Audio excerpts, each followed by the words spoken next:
Howdy folks, if you are a listener of our podcast, Tuning Into Sci-Fi TV, you know that I have a tendency to come up with what have been termed crazy theories about the shows we watch. Well, since I've become a RWBY nut over the last year or so, I've been rewatching and rewatching RWBY and have come up with some crazy RWBY theories. I have to note that as I was writing these down, I did a quick search on one of them to see if others had come up with some of the same theories. I knew for sure if a dummy like me could think of it, others could as well. Sure enough, the theory I searched for was pretty popular. So I'm not in any way, shape, or form claiming that I am the first person to come up with any of these. I would never do that. This video is just a way for me to share what I think may, or likely may not, come to pass in RWBY. After all, my crazy theories are crazy for a reason. Rarely do they ever actually come true, but they sure are fun to think about. So here they are in the order they came to me. Crazy theory number 1. Summer Rose is still alive. This was the first crazy theory that came to my mind as I was watching early volumes of RWBY. The hints that Summer is not actually dead are pretty obvious in RWBY, to my mind. Yang said that she never returned, which isn't the same thing as saying she died necessarily. They might believe that she is dead, but by the way they phrased it, I presume she went out on a mission and they never heard from her again, or they were told she died. The memorial site that RWBY visits on the cliff is not a grave. You don't bury people that close to the edge of a cliff. That is just a marker. But that's actually not the crazy part of my theory. That's actually, I think, maybe even a common sense sort of theory that a lot of people have. The really crazy part of my theory is this. Rooster Teeth takes inspiration from a lot of other stories. And that's one of the things we love about it. I think they may have taken some inspiration from one of the biggies of our collective pop culture, Star Wars. RWBY and Yang were told that Summer died, just like Luke Skywalker was told that his father was killed.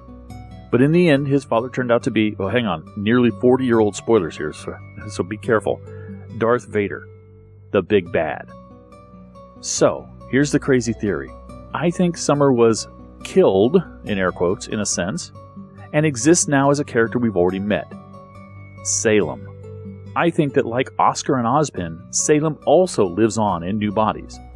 And I'm making the crazy guess that Summer has been taken over by Salem's soul. Now, hang on a minute. Don't nitpick on how she looks to be taller than Summer was in the photos, and where did the weird hair come from, and things like that. Just squint your eyes and be crazy like me, okay? Crazy theory number 2. Well, this one's not quite as crazy as the others, but here we go. Jaune is either a descendant of a king or great leader, or is destined to become one, or both. Remember in Volume 1, he said he was using his great-great-grandfather's sword and he had fought in the war. RWBY says it sounds like a family heirloom to her. Tyrion. Well, you do interest me. Is kind of intrigued by Jaune for some reason. He takes an interest in him. He says, you do kind of interest me. Jaune's natural leadership abilities are pretty evident. They really emphasize that in a lot of episodes, or a lot of chapters. His semblance, supporting others and making them more, bringing the most out of people, combine that with his natural leadership abilities, and you've got the makings of a pretty potent leader. Pyrrha? It's all right. I used my aura to unlock yours, but the energy that protects you now is your own. You have a lot of it. Remember that Pyrrha told him he had a lot of aura, and he clearly does. Almost like he's meant for much more than just being a simple huntsman. So the really crazy bit of my theory is that by the time, well, maybe not by the time RWBY ends, but eventually, I think the kingdoms will be united again. I think they were once united, but they're going to be united again, and Jaune will be their leader. Crazy theory number 3. Penny will return. I actually don't think that's terribly crazy. Pyrrha made a point of saying that aura was an extension of a person's soul. She said that Grimm don't have aura because they have no soul. Therefore, since Penny could produce aura, she must have something akin to a soul, right? Presuming whatever generated that soul within Penny could be recovered or existed externally to her body, she can return as the same Penny. Now, memories might be another matter. If whatever stored her memories can't be returned, then she will only have a backup, which might put her memory at just before Volume 3, when she was back in Atlas.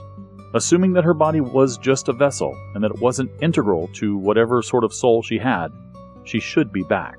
And remember, Penny did say, "One day, it will be my job to save the world.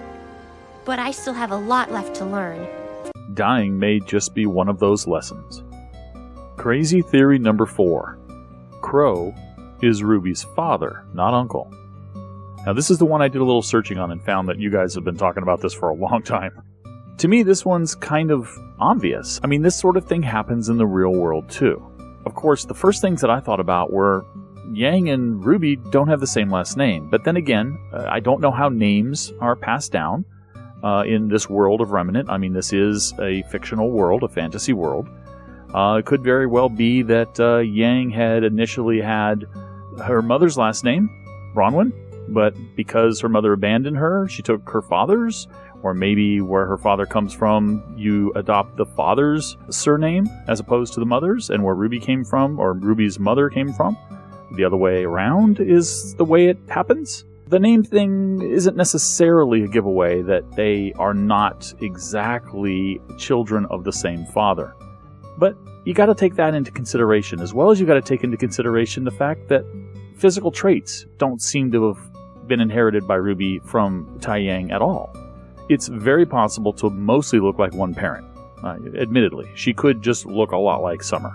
But to not obtain any traits at all from one parent seems to me less likely. However, if you look at the physical characteristics of Crow, she could have inherited some of those from him.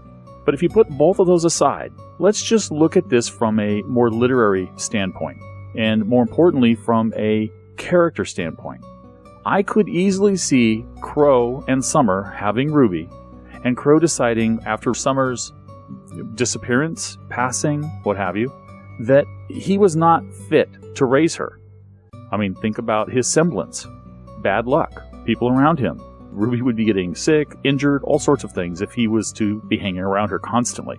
So the decision to have Tai, his teammate, and presumably one of his best friends, raise his daughter in the absence of her mother would seem to make sense.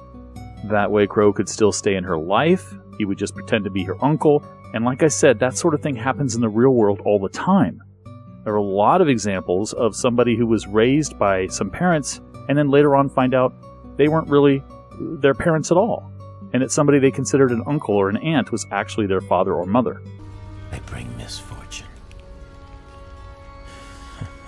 I guess you could call me a bad luck charm.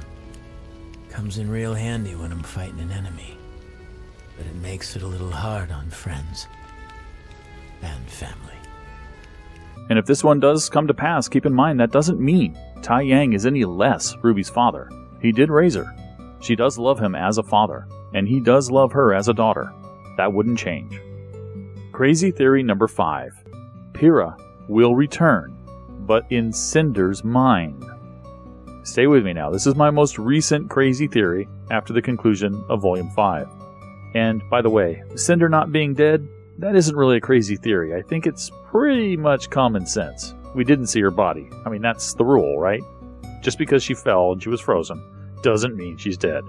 Anyway, similar to how Ozpin shares Oscar's body, man with two souls, I think Cinder is going to have a roommate. And that roommate may very well be Pyrrha. In fact, Crow told Ranger around the campfire that maiden souls become combined in a way. Their souls become combined in a way. And that's what you were trying to do to Pyrrha. The night the tower fell. You were trying to turn her into one of them. So Pyrrha may not be the only one inside Cinder's head at some point. We might get some Amber as well. Remember that Pyrrha was linked to Amber before Cinder stole her power. That linkage was happening. We saw Pyrrha's body glowing with the transfer. There was a connection. And then the full maiden power went to Cinder. So Pyrrha may also, a piece of Pyrrha, may also be there inside Cinder. Cinder may very well be a woman with two souls. Personally, I'm hoping for a conversation inside Cinder's head at the beginning of the next volume, as Pyrrha awakens inside her. Just think about a potential really bad villain in Cinder fighting with a really, really good heroine in Pyrrha. Think of the fictional goodness that can produce. Well, if you stayed with me this long, thanks for sticking around to hear my crazy theories about RWBY after the conclusion of Volume 5. I don't know about you, but I am ever so excited to see what Rooster Teeth has in store for us in Volume 6. and I won't even be the slightest bit upset if none of my crazy theories come to pass. Catch you next time.